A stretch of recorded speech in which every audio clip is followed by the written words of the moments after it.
ഇന്നൊരു ചെമ്മീൻ മുളകിട്ടതാണ്. ഞാൻ ഈ എടുത്ത് വെച്ചിരിക്കുന്ന ഇത്ര ഐറ്റംസ് ആണ് അതുണ്ടാക്കാനായിട്ട് വേണ്ടത്. ചട്ടിയിലേക്ക് എണ്ണ ഒഴിച്ചിട്ട് കടുക് ഉലുവയും ചേർക്കുക. പിന്നെ അതിലേക്ക് ഇഞ്ചി, വെളുത്തുള്ളി, പച്ചമുളക്, തേങ്ങാക്കൊത്ത, ഉള്ളി ചേർക്കുക. ഇനി ഒരു പാത്രത്തിലേക്ക് മുളക് പൊടി, മല്ലിപ്പൊടി, മഞ്ഞപ്പൊടി, കുരുമുളക് പൊടി, ചൂടുവെള്ളം ഒഴിച്ച് പേസ്റ്റ് പോലെ ആക്കി വെക്കുക. തയ്യാറാക്കി വെച്ചിരിക്കുന്ന പേസ്റ്റ് ചട്ടിയിലേക്ക് ചേർത്തിട്ട് നന്നായിട്ട് ഇളക്കി കൊടുക്കുക.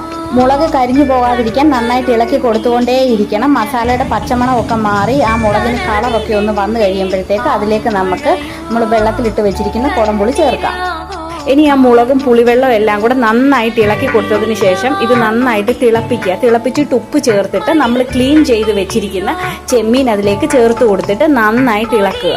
ഇനി കുറച്ച് നേരം മൂടി വെച്ച് വേവിക്കാം. അതിനുശേഷം കുറച്ച് നേരം തുറന്നും വെച്ച് വേവിക്കണം. അന്നേരത്തേക്ക് നമ്മുടെ ചാറൊക്കെ നന്നായിട്ട് കുറുകി ചെമ്മീൻ മുളകിട്ടത് റെഡിയാകും.